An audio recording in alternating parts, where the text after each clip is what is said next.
So today we're going to talk about emerging best practices in Swift, and before we get started, I want to start with a story.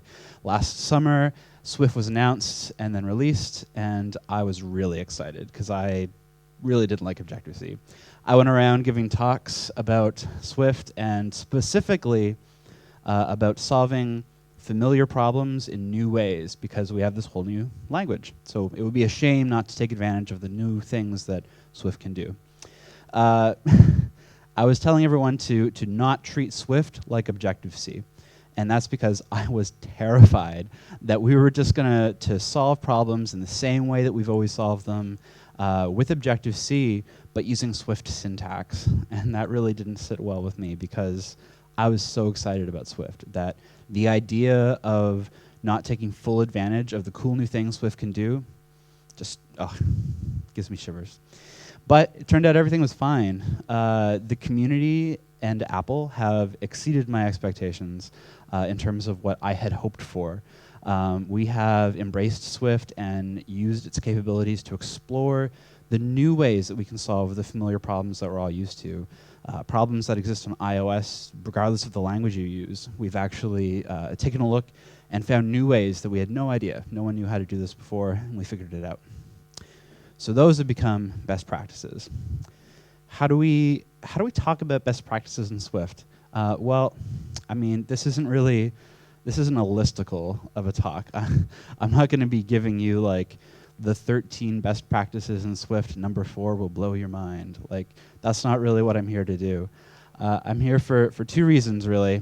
What do best practices look like, and how do we find new ones? I think those are really interesting questions, and I'm going to mention some technical topics, and there's going to be some code on the slides, but mainly this is a talk to try and prime all of us to look out for interesting ways to solve familiar problems. So more important than a list is really the process of how we get there. And to discover that process and to discuss it, we're going to have 5 things we're going to discuss. First, we're going to take a look at the history of the iOS community. And we've actually been in a similar situation before. I know this is the first time that Swift's ever been out, but we've actually seen changes like Swift come before. We're going to talk about learning and how you should do it always, not just when Xcode is in a beta period. You should never throw ideas away because they're very precious. We're going to talk about ways to force yourself to think, which is how you come up with new best practices. And finally, we're going to talk about abstraction. So I'm really excited. Let's go. So this looks familiar. We've been in a similar situation to Swift before. Before I get into exactly what that was, I need to dispel a really common misconception. You've probably heard this expression before. Those who don't study history are doomed to repeat it, right? This has been said by many people. I tried to find an original citation for this to find out who said it first. Couldn't do it. It's been said for at least 300 years, probably longer than that, and it's super depressing. I mean, think about it. Those who don't study the past are doomed to repeat it. Those who don't know history are doomed to repeat it. Well, that's kind of sad. I mean, that implies that history only has mistakes, and that repeating history is necessarily a bad thing. Well, that's not true. I mean, we can think about things in recent history or even longer ago that were good ideas, ideas that we want to keep doing or ideas that we'd like to repeat. It's not really fair to say that those who don't know history are doomed to repeat it, because repeating it isn't really necessarily a bad thing. A more accurate statement, in my opinion, would be those who don't understand the past can't make informed decisions about the present. So, history. Can I see a show of hands of everyone who developed for iOS 5 or earlier? Wow, okay, cool. So what I'm about to show you may stir some memories that you would rather not remember. For everyone else in the room, the following slide may look a little shocking. But before iOS 5, we didn't have object literals. So this is how we created arrays, and this is how we created dictionaries, and this is how we created NS numbers. It's kind of terrible, isn't it? I mean, arrays have this array with objects. This is the shorthand syntax, by the way. So you have this nil terminated list of things. We've got a dictionary with objects and keys, and a number with int, number with bool, number with float, number with long. I mean, it was just really tedious. And if you were doing this before Arc, it's even worse. And some of you may have noticed, but there's actually a mistake on this slide, because dictionary with objects and keys, the objects come first. So the key is actually not me, and the value is who would do this, which is backwards. And I've done this mistake a few times. I'm so glad we don't have to do that anymore. Now we do this. We have object literals. Arrays are created with an @ symbol and then square brackets. Dictionaries, @ symbol, curly braces. NS numbers are created using what are called boxed expressions. Put an @ sign, the expression that comes after it is evaluated as a number. That's really cool, I think. A huge improvement. They're clearly way better, and I mean like universally better. There really isn't a reason why you wouldn't want to use object literals. I mean, I haven't been able to think of one. They've been adopted by the community almost immediately. Everyone switched to these because there was no reason not to, and Xcode had a built-in feature where it would do it for you. Using object literals became what you might call a best practice. Okay, well, what else came out around the same time? Actually, a year before object literals. Anyone have a guess at what I'm about to say? Okay, it's blocks. Blocks came out in 2010 for iOS 4. Blocks were great. I was really excited about blocks. Introduced in iOS 4, adopted very slowly but very surely. Blocks were really exciting because they required a whole new way to think. Before you had executable code that could be referred to as data, you couldn't solve problems in certain ways. You were restricted by the language. So when blocks came out, it's not just that they had a weird syntax and were hard to adopt, it's that iOS developers were used to solving problems without them. We were used to solving problems with protocols and delegation, or target action, or any number of ways. Did using blocks become a best practice? Well, sort of, but I mean, like, that's like saying, is using an if statement a best practice? I mean, blocks are just syntax. They enable other best practices. That's the key here, is that, you know, using blocks and saying like, oh, use a block here because it's better than a delegation or a target action, kind of really not the point. The point is, with blocks, we can do really cool things. We can do functional reactive programming, or we can execute a block of code in a context. For example, an animation. Before, if you wanted to animate something, you would call a method that says, I am beginning the animation. And then you would change things, and then you would better call a method at the end that says, and now the animation is over. And that's kind of weird. And if you needed to be notified of when that animation was complete, well, that's a lot of work. We could also do things like callbacks for when an asynchronous network response has been delivered. Collection operations. We can now enumerate over a collection, like an array of things, or we could map it into an array of something else. You know, these were all really new ideas at the time, and even some of them are still kind of new to iOS. But they're not, you know, they're only enabled by blocks. These might be best practices, but blocks, no. My point is that we embraced change. We got to blocks, and we're like, yes, let's do something with them. And it's taken 5 years to get to where we are now, but I'm really proud and really excited of everything that we've accomplished as a community in that time. We have a history of taking the new technology that Apple has provided for iOS development and doing amazing things with it. That brings us to Swift 2. Swift 2 is the second version of Apple's programming language, first announced and released last year. Really exciting stuff. I was thrilled with Swift, and the more I use Swift 2, the more I like it. Swift 2 includes a lot of new syntax. And new syntax lets us do new things, just like the new block syntax let us do new things with blocks. But syntax is only a tool. Like blocks, they don't really, like the new syntax in Swift isn't really something you can classify as a best practice because it doesn't really make sense. Things like guard statements or defer statements or throwing with new error handling.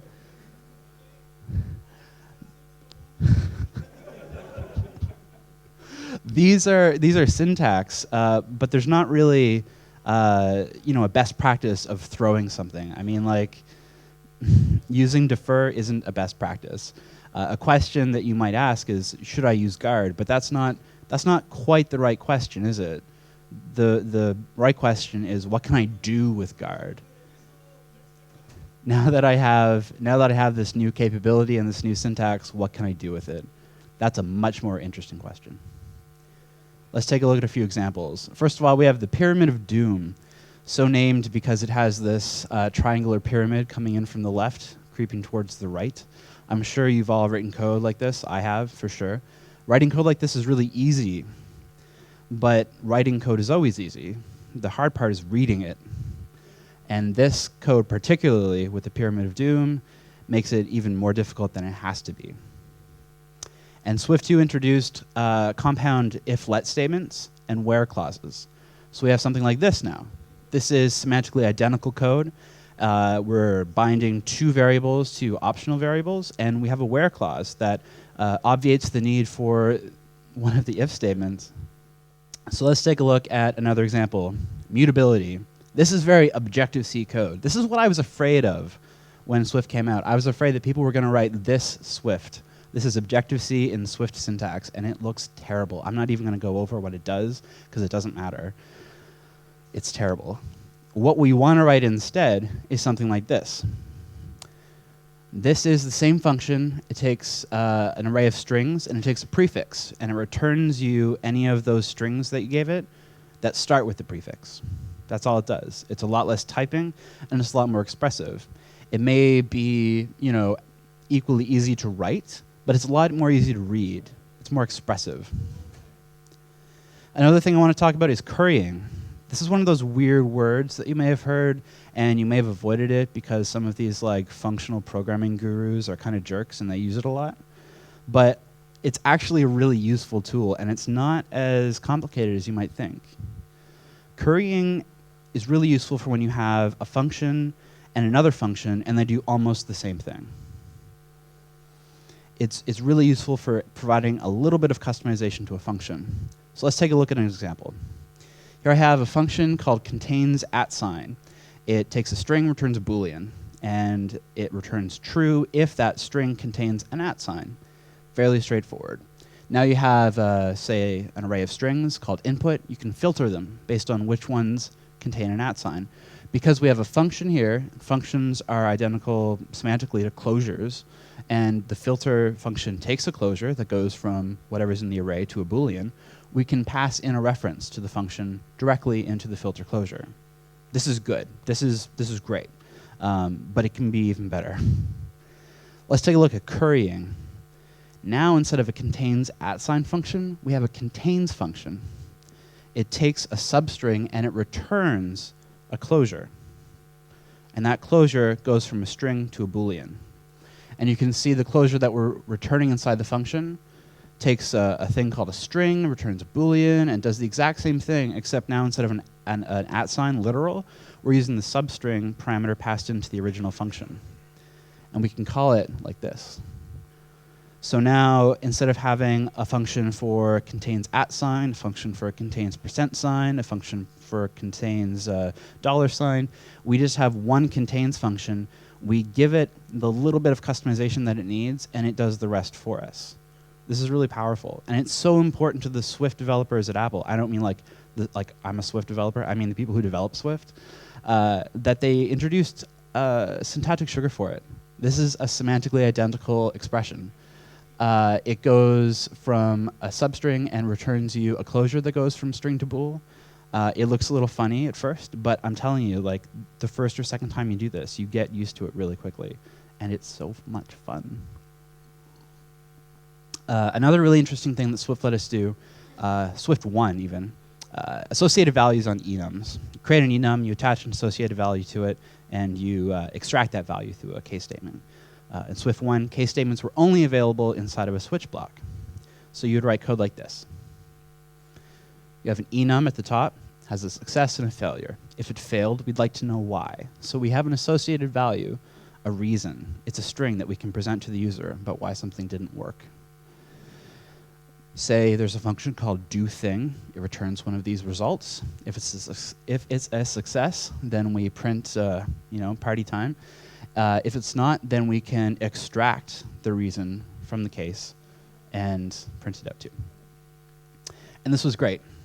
But Swift 2 got even better because it let us take case statements outside of switches. And if we don't care about the success case, if we only care if something went wrong, we can write code like this. We can say, if it's a failure, then extract the reason. And yeah, again, it's unfamiliar syntax, but it's not complicated syntax. This is something that we can adopt really easily. Is this a best practice? Not really, just syntax. I mean, what does it matter that we can use case statements outside of switch statements? It's a little easier to do, which is nice. It might enable us to do things more easily or quickly. But what really matters are the ideas. Swift 2 introduces a lot of new syntax that lets us do a lot of new things. And we need to look for the new things that it lets us do. For example, I'm sure many of you have heard of this buzzword going around, protocol-oriented programming. What does that mean? It's a really interesting idea that Apple has come up with around using protocols instead of class hierarchies to contain information. Really interesting. Will it become best practice? I don't know. Maybe.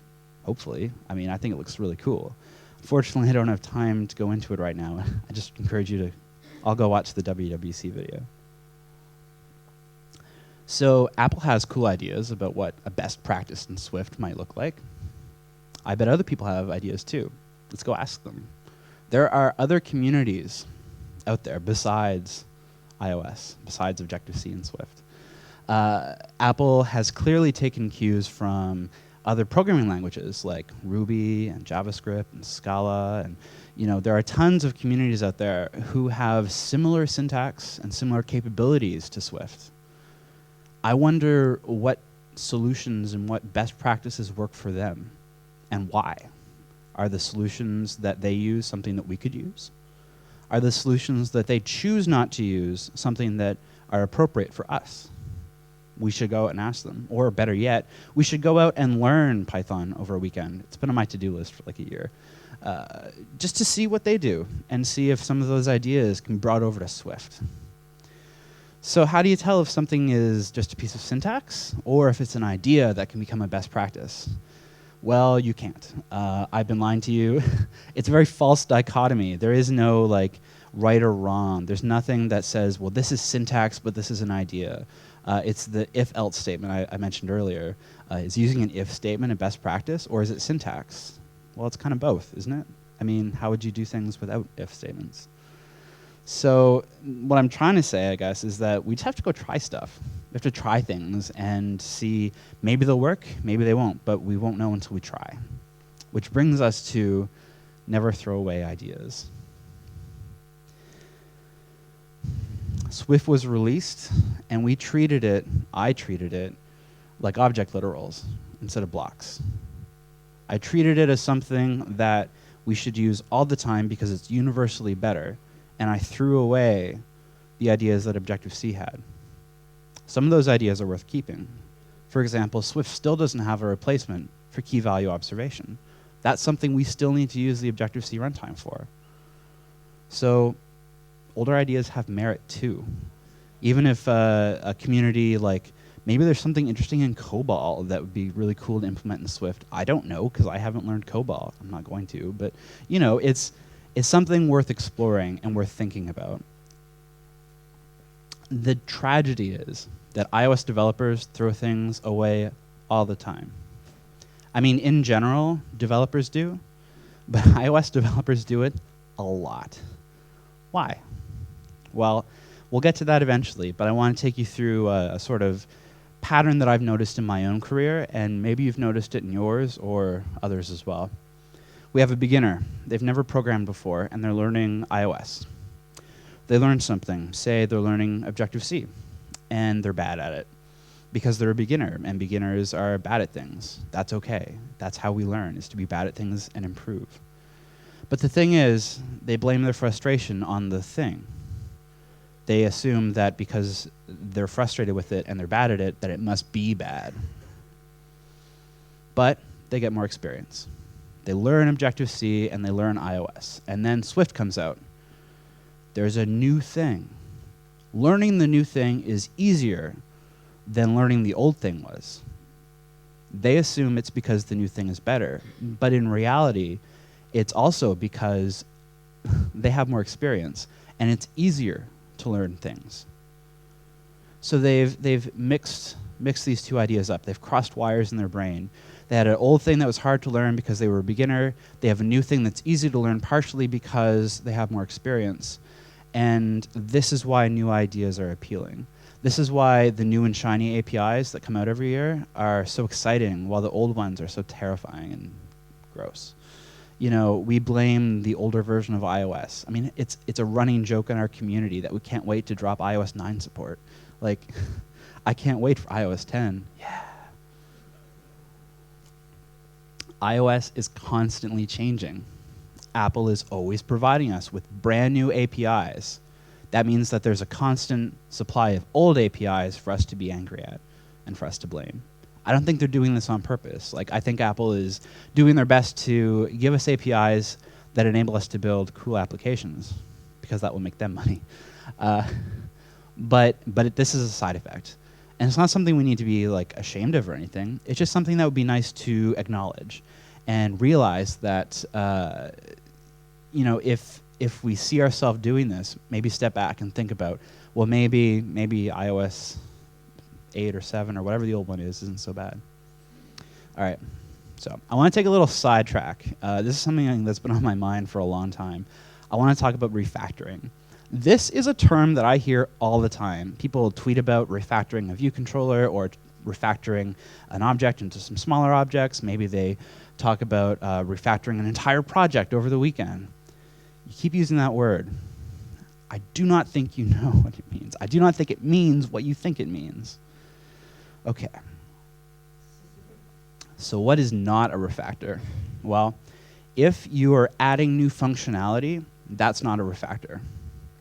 If you're changing the public interface for your type, that's not a refactor. And a refactor does not change a type's behavior. If it used to do something and it doesn't anymore, or if it didn't and now it does, that's not a refactor. That's a rewrite. I mean, this is a very simple test. Do you have to change a unit test? If you do, then that's a rewrite. If you don't, then you are actually refactoring something. Okay, why does this matter? Well, because rewrites are bad. And this isn't just like me up here at the front of the room, like who cares what I think? Someone much smarter than me said this. I read this article earlier in my career, and it had a big impact on me. Joel Spolsky wrote this, "Things You Should Never Do Part 1," and it was dedicated to rewriting software. Never rewrite software. Now, granted, this blog post was discussing Netscape, which is an entire application and not a view controller. So obviously, the idea that you should never rewrite a view controller, you know, doesn't hold water. But, I mean, what is an application but just a collection of view controllers? So if you should never rewrite applications, maybe we should be more careful about rewriting our view controllers. What I'm saying is that we should favor incremental change. I don't think that code is necessarily valuable. I actually think that code is pretty worthless, and I think that the code I write now isn't really going to have any value in a year or 10 years even. But throwing code away and replacing it with something brand new is dangerous because you lack the context for how that code interacts with the rest of the code. That's why rewriting is terrible, because it'll always take longer than you think, and you'll always make mistakes that you don't anticipate. So really, if we shouldn't throw away ideas and we shouldn't throw away code, the two things we should never throw away are code and ideas. Maybe there's something really interesting in Objective-C that I still don't know, but I should learn about in order to do it in Swift, or bring that idea over to Swift. Maybe my project that's in Objective-C can stay in Objective-C, and any new classes I add can be written in Swift. I don't have to throw away everything just to embrace the new cool new thing. All right, so that's rant number 1. Let's talk about unit testing. Unit testing is going to help you change your code better. These incremental changes that I'm asking you to do, you do this with unit tests. And I want to talk a little bit about what that means. So unit testing, controversial topic in iOS, not really so controversial literally anywhere else. We're pretty much the only people who have a really big problem with unit testing. I mean, individual developers and other communities don't like it, but as a whole, iOS is kind of allergic to it. At least that's how we act. We'll get into that later. First, I want to make a presumption that unit testing is a good idea. If you don't agree with that, just park that belief and assume that I'm right, just for this slide, and the one after that, and the one after that. I don't really care that much about the tests. I mean, there's this idea that, well, I've never caught a bug because of a unit test, so unit testing must not be that valuable, right? Well, I guess, but like, if the only value you see in unit tests are the actual tests, then you're kind of missing the point. I care more about writing the test because of the way that writing tests changes how I write the code. Writing tests forces me to think about what I'm doing, which is kind of important, especially in the context of how to find new best practices. We can't find new best practices unless we're thinking about them, right? I mean, that makes sense, right? And testing forces us to think, so maybe unit testing will help us discover the best practices. One of the biggest advantages to unit testing is that it limits the scope of your object because you need to think about it. If you have an object that is very, very complex and does many things, that's very difficult to test. And you are more likely to make several smaller objects that each do one thing individually but do them very well. That's better because now you have more cohesive objects that do only one thing, and you don't have behavior that's coupled to each other. Part of the object depends on this other part, but also depends on this, and this kind of depends on the way it used to be. Like, you don't have that because everything is separated into individual components. So how do you limit the scope? The best way is to control your public interface.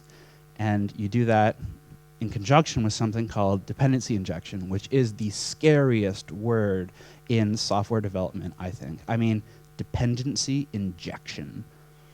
I don't want to do it. I didn't even want to look up what it meant. And I looked it up. I went on Wikipedia, and it's really complicated. It's not, trust me. Wikipedia is just like, I mean, if you didn't know what a computer was, and you went to Wikipedia, and it told you that a computer is a machine of formal logic that processes input and blah, blah, blah, blah, blah, it would be really confusing, right? Same with dependency injection. It's not that complicated of a topic. Dependency injection is a €5 word for a 5-cent idea. Ord is laughing because he uses this expression a lot. The idea of dependency injection, your thing shouldn't create the things it needs. That's it. Okay. Let me repeat that. The thing you're making shouldn't itself create the other things that it needs to do its job. Let's look at some examples. This is what I would say a pretty standard iOS view controller. It has a networking controller, and in view.did_load, it fetches stuff from the network. And then once that is done, a completion block is invoked, and it shows that stuff. Very straightforward. There's nothing wrong with this view controller. I've written this view controller many times. I imagine most of you have too. How does it look different with dependency injection? Okay, everyone look at the slides really carefully and see if you can tell the difference. Okay. Anybody miss it? It's right there. We're no longer creating the network controller. Instead, we're saying that we have a network controller. It's variable because, you know, we need to set it to something later on. It's an optional network controller. And now when view-did-load is called, we ask our network controller to fetch stuff, and then when it's done, it invokes our completion block, and we show that stuff. That's exactly the same. Nothing in the rest of our class has changed. The only thing that's changed is the line that defines the network controller. That's it. We are relying on someone else to create the network controller for us and give it to us. It could be another part of our app. Maybe in Prepare for Segue, the view controller before us created a network controller for us, or maybe it passed in a reference to the one it had. Maybe it's a unit test. This is the exciting part, and we'll get to what that means later. Basically, dependency injection isn't that hard. Protocols work really well for this. Let's take a look at a hypothetical network controller protocol. It has a function, fetch stuff. It accepts a completion block that it calls when it does the fetching. Let's take a look at an API network controller. This is a specific class that conforms to the protocol. It has the fetch stuff function. I haven't really implemented it yet, but you can get the idea of what I'm going to do. I'm going to go to the network, fetch stuff, and then invoke the completion block. In my unit test, I would have something like this. A test network controller conforms to the same protocol.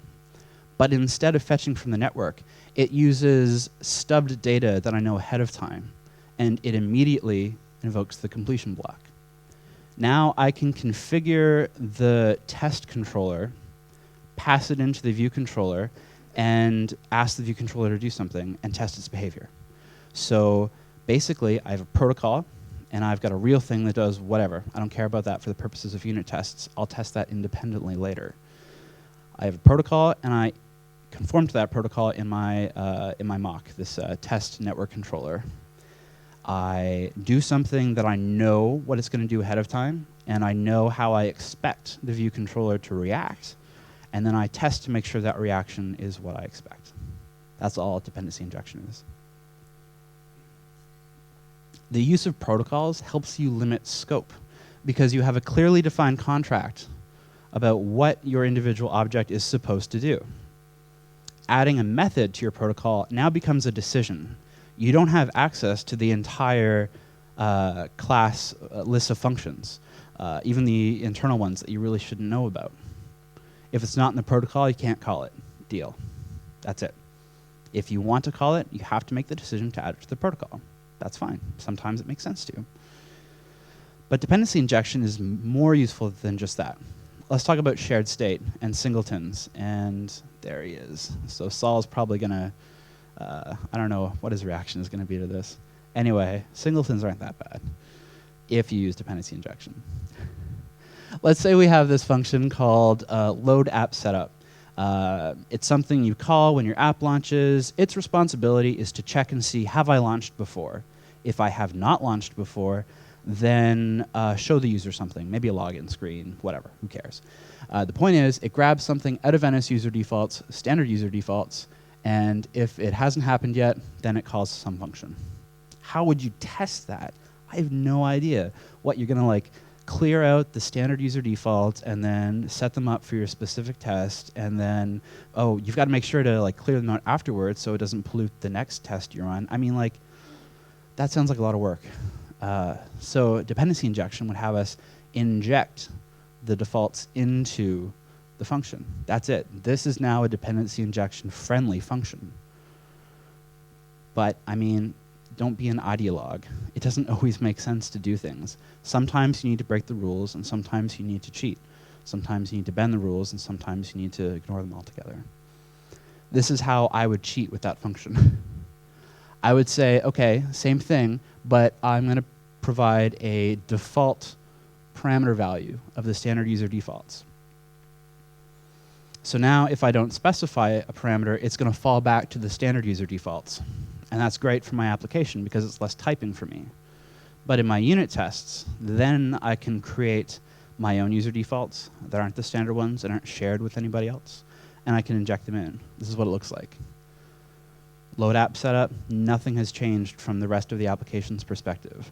But in the unit tests, now we can inject that in, and our tests become simpler, and they become isolated, which is what you want in tests. Let's go back to our view controller example. Using this same cheat, I might have the network controller property set to the API network controller. But critically important here is the fact that I am specifying that it conforms to the protocol. The view controller still doesn't have access to the actual API network controller. It only has access to the protocol, which is exactly what we want. Nothing else in the view controller has changed. What I'm saying is you could test this now by creating the view controller, creating a stubbed or mocked version of the network controller protocol, and injecting it in. As long as you inject it before the view is loaded, then you can test your controller. Really easy. There's this amazing quote by Mackenzie King, Prime Minister of Canada in the 40s. He said, TDD if necessary, but not necessarily TDD. People have compared him to the Winston Churchill of Canada, which I quite like because his management style was saying things that were so inscrutable that you couldn't disagree with him. Obviously, that's what I'm trying to do right now. So, let's review unit testing. Don't test private functions. Also, start marking your functions as private because by default they're internal, which means you can call them and you shouldn't be calling them. Avoid rewriting wherever possible, and don't test your implementation. Remember, the goal of unit testing is to test the behavior, the public interface. In an ideal world, every object would only have one public function. That's it. I mean, we don't live in an ideal world, but just imagine. Last week, Justin Searles had this really amazing post about using partial mocks. A partial mock is something that is actually real, but also kind of fake. In our example, we couldn't do it because we used protocols. But say instead of protocols, we used subclassing, but we only overrode some of the methods, some of the functions. So some of the behavior is real and some of it's fake. He compares it to, well, let's say testing cars, right? Unit testing is just like testing car safety. So a mock would be a test crash test dummy, whatever you call it. You know, those like people with the little like yellow and black circles, and you know they measure the force that they experience when a car crashes, right? Okay, that's our double. Those are really useful. A partial mock is someone wearing a Halloween costume that looks like a test crash dummy.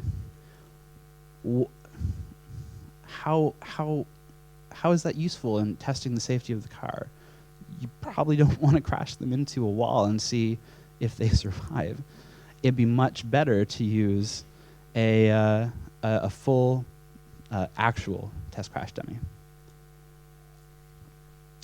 So why don't iOS developers like testing? Personally, I think it comes down to this.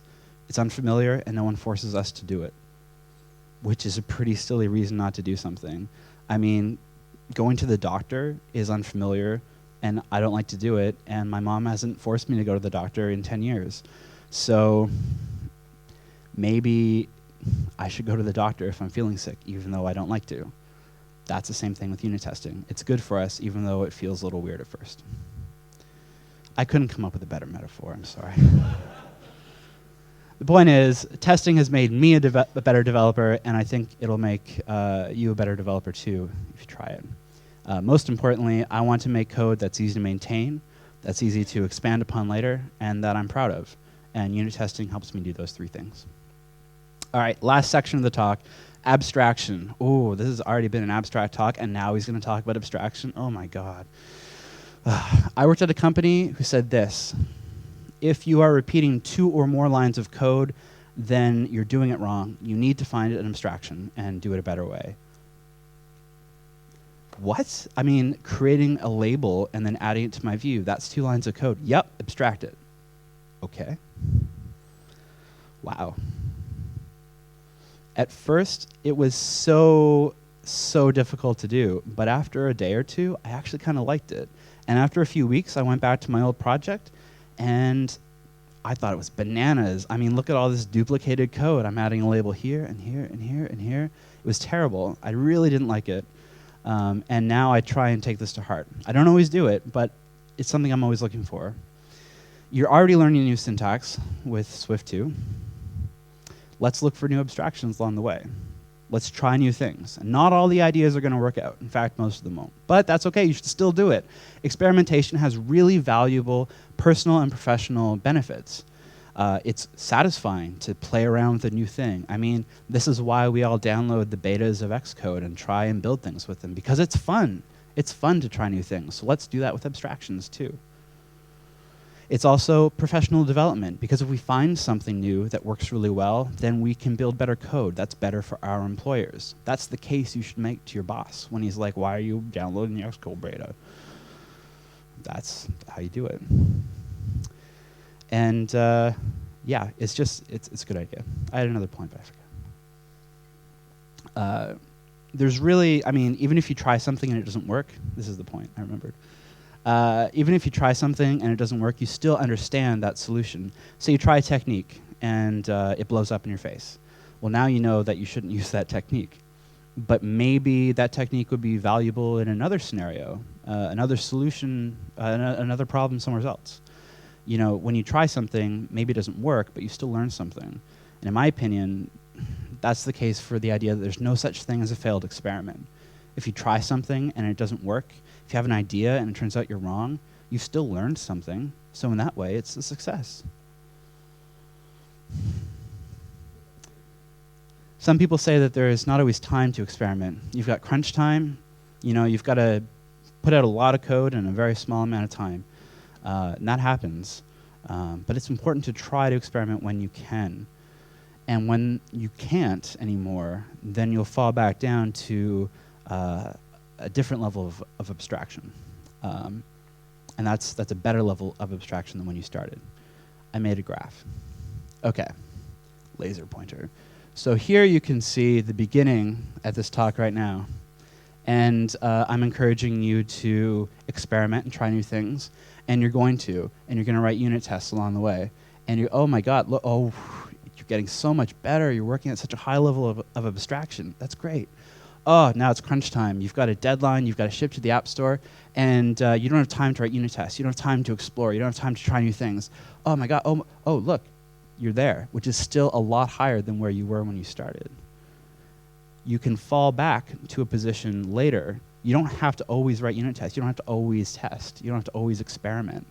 But when you're used to experimenting and you're used to testing, it gets easier so that you can do it, so that you can experiment and continue to experiment and test when you don't have as much time. And then when you're done the crunch time, you can go back and do it some more. My point is there's always an opportunity to learn, and we should take advantage of those opportunities. So let's wrap up. We have a history as a community and as an industry. iOS community has a history of exploring new technologies, taking something that's cool and new and building amazing things with it. And we've done it with Objective-C. We've done it with Swift. I think we're going to continue to do it. Now's not the time to stop looking for cool new solutions. But learning isn't just for when Xcode is in beta. I mean, just because Xcode 7 is out, Swift 2 is stable, finished. Just because Swift 2 is finished doesn't mean that you should no longer look for cool new things you can do with it. Ideas are more valuable than code, but neither one of them should be thrown away, because throwing away code is dangerous. Effective unit tests makes your code easier to change incrementally. And finally, if you can operate at the highest level of abstraction you can at any given time, then when you can't operate at that high level, you can fall back to something that's still better than where you were. So this has been a really fun talk for me to research and for me to think about, because you know, a lot of it's just kind of like thinking back over my own career and some of the decisions I made. I've made a lot of mistakes and things that I would do differently now in hindsight, but I don't regret any of the mistakes that I made, because each one of them has helped me learn. As long as I think about the mistake afterward and learn from it, then it's not a negative thing. Our goal as software developers shouldn't be to never make a mistake. our goal as software developers should be to try and make better mistakes tomorrow. Thank you very much. So a couple of questions from the audience. I'll start at the bottom, I think. In MVVM, should view controllers communicate with view models through a protocol, or know the concrete type they're dealing with? I love how I have this like reputation as the MVVM guy, that like I don't mention them at all. Yeah, and it's like, a question about MVVMs. MVVMs, so I recently converted a large part of our code base, that's a Swift code base, to model view model. And I found protocols to be way better because it helped me avoid the partial mock situation. If the test stub, like the subclass that you would have, can't choose to not override something because there's nothing to override, then that's better. You can't accidentally fall back to actually performing a network request in your unit tests. So protocols definitely all the way. Right. And if we cannot pass in objects, how would you pass an object to the view controller's view model? Right, so this is a really common question of like, who creates the view model? And is it the view controller? Is it the view controller that presented this one? Like, it's really tricky, and a lot of it comes down to personal preference. I'm still kind of figuring this out too, but in my opinion, I like the view model that's created by the view controller in a lazy closure block. And then if a test is being run, then it can override that property so that the real view model is never created. So that the view controller only ever uses test view models in unit tests. The view model itself to be created, I mean, you can have it created by a different view model, or you can have it created by the view controller that's presenting this one. It doesn't really matter. I'd encourage you to experiment and see what you like best. So if you would start a new iOS project tomorrow, would you write it in Swift or Objective-C? The only reason I can think of for choosing Objective-C would be having a team of developers with no Swift experience and a tight deadline. Can you think of other reasons? That'd be a big one. I mean, I would write it in Swift, first of all, even if I had a tight deadline. But I did that mistake last year and it didn't work out well. So maybe don't listen to me. Yeah, I mean, talk it over with your team, figure out how familiar they are with Swift and how excited they are to learn Swift, and make a decision together. I mean, I can't tell you what to do because I don't know what's best for your team. I don't know the different priorities that you have, and I don't know the different constraints that you're working in. So if you communicate with each other and figure out what will work best for all of you as a team, that's the best solution. Right. And what did square brackets do to offend you so much? Square brackets didn't do anything to offend me. I'm pretty sure I know who asked that question. Yeah, exactly. I don't hate square brackets. I don't hate semicolons. I don't really hate anybody or anything. I try to be easygoing now. Yeah, I used to be really angry. Square brackets are just, I mean,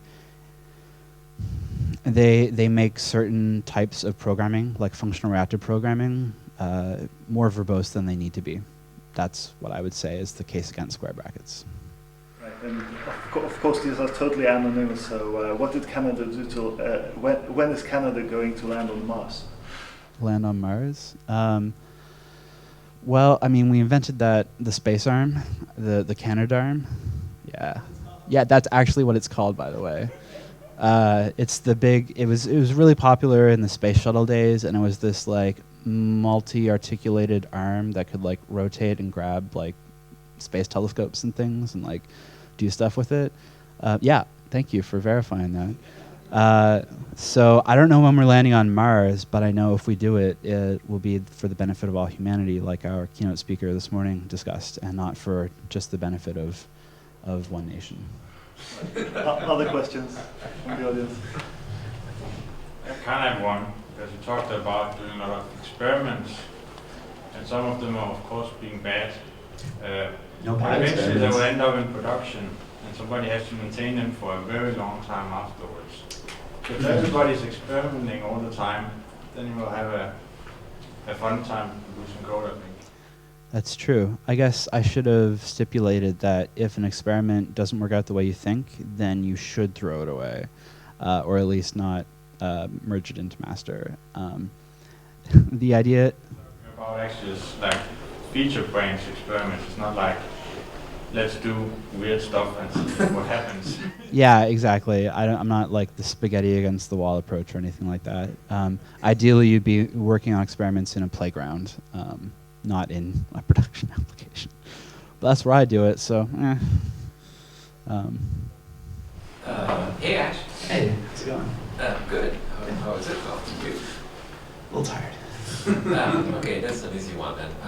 So there was a really exciting slide where you said, okay, because of dependency injection, I saw that I'm able to write tests for my code. I also write my code in a better way. Mm-hmm. I'm not really sure that I'm saying it word for word, but That's the general gist, yeah. And then like you cheated and just actually did not change your actual code at all. So I was a little bit let down. So can you comment? Sure. Yeah, so I didn't change the code at all because the whole class was like 8 lines and there's not a lot to change. I mean, I was trying to show how simple it was to do a dependency injection, and this is kind of a cheat, but I was really focusing on the pedagogical example of teaching you how to do dependency injection and not at the time how to write better code with unit tests. In that specific instance, it wouldn't really be the view controller necessarily that would have been changed. It's the network controller, the thing that does the networking requests. If the view controller can only access it through the clearly defined protocol, then it's less likely to call the internal functions that it really shouldn't be aware of. And that way you have very loose coupling. The view controller and the network controller don't know about each other except through explicitly defined and limited ways. And they don't do things like the network controller isn't able to like add a subview, and the view controller isn't able to parse JSON. I mean, those are two different separate concerns, and they should be in separate classes, and their communication to each other should be very constricted.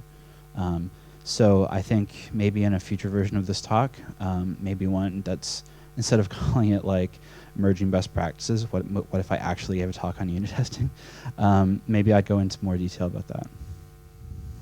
All right, thank you. I'm supposed to remind you to rate this session, and thanks again, everyone. You've been a great audience.